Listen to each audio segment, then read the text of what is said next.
When you traipse into bear country, you no longer sit at the top of the food chain. If you plan to hike, hunt, fish, or live in bear country, you should have a solid defensive plan for dangerous bear encounters. Getting mangled by an angry Bruin's a good way to ruin an otherwise enjoyable outing. To stay safe, you'll need to pack some good old-fashioned common sense and an effective bear-stopping weapon. When comparing shotguns and rifles for stopping a bear attack, it's crucial to recognize the significant anatomical differences between black bears and brown bears. Black bears have less dense muscle and bone structures than brown bears, making them somewhat easier to bring down.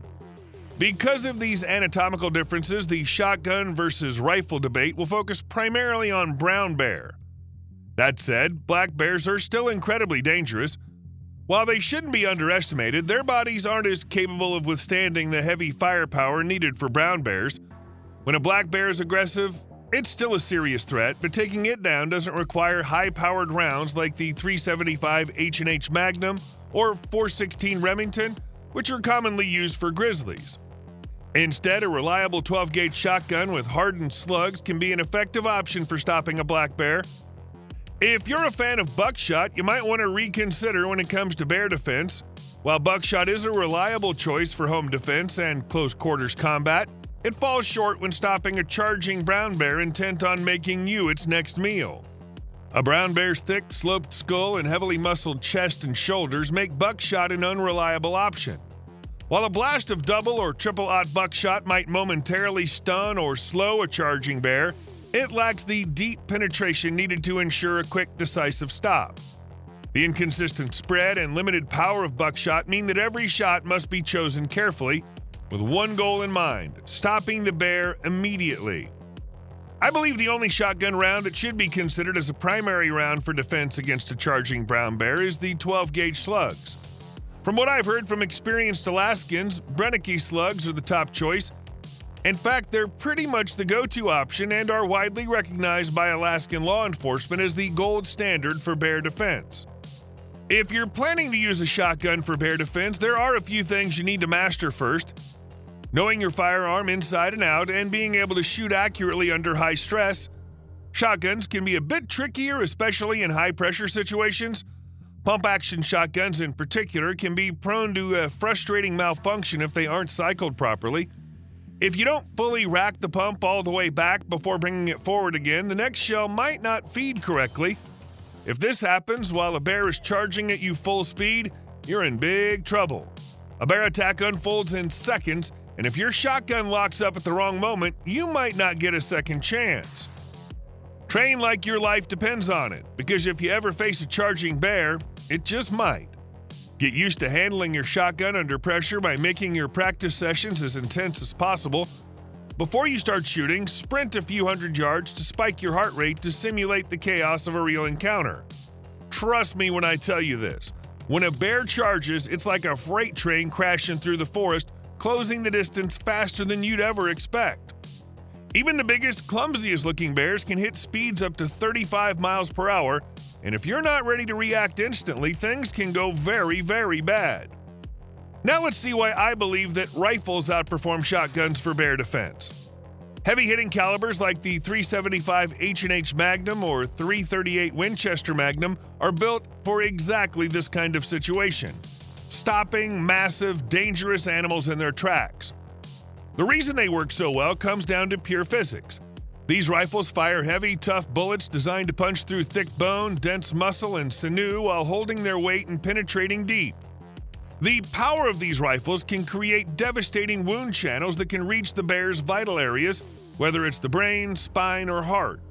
Even with magnum-powered rounds or high-quality bonded hunting ammo, there's never a 100% guarantee that a single shot will end the fight. But when it comes to punching through a brown bear's thick skull and massive frame, a well-placed rifle round gives you a much better chance than a shotgun ever could. Aiming for the head is key because history has shown that brown bears can take a heart shot and still have enough fight left in them to seriously injure or even kill their attacker before they go down.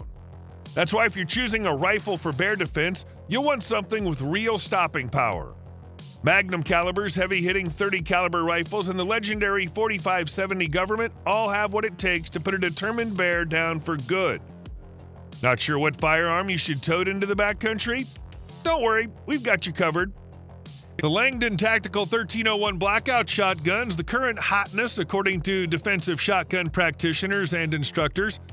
Built on the reliable 1301 Mod 2 platform, the shotgun's designed to meet the needs of tactical shooters who demand top-tier performance and versatility.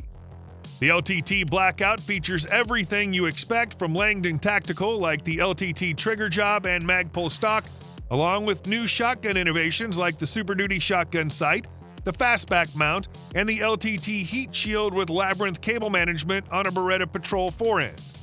Moreover, the shotgun comes with a Holosun 509T red dot, a Streamlight ProTac HLX Rail Mount Pro and pressure pad. The stock and 4-end are set up with Magpul quick disconnect sling swivels so you can attach the included Magpul sling. You can also add the Vane Comp Systems 1301 ammunition side carrier, which could be a wise choice on a weapon system that keeps ammunition inside a tube. I wonder if I could have everything Cerakoted as well. If you're looking for a starter long-range rifle that's high quality, Bergara B14 Wilderness Sierra must be part of the conversation. Designed for those who seek the traditional sporter style of the Ridge but crave more adjustability, the Sierra stands out as the ideal choice for hunters who value versatility in the field. The highlight of this rifle is its adjustable comb, offering shooters the freedom to personalize their comb height for an optimized and comfortable shooting experience.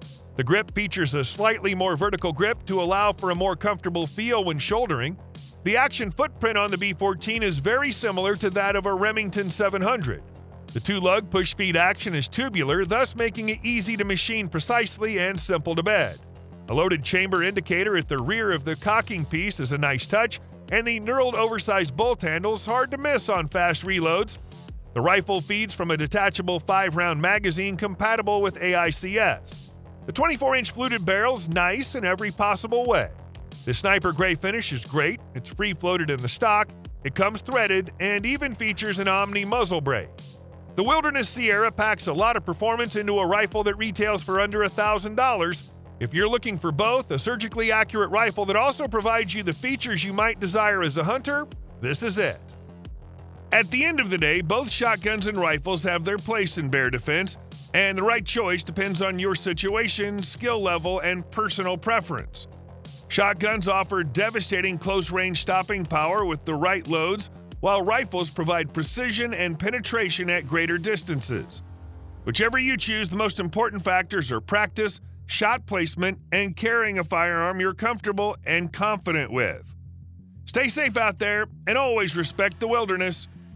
If you found this video helpful, don't forget to like, subscribe, and share your thoughts in the comments. See you in the next one.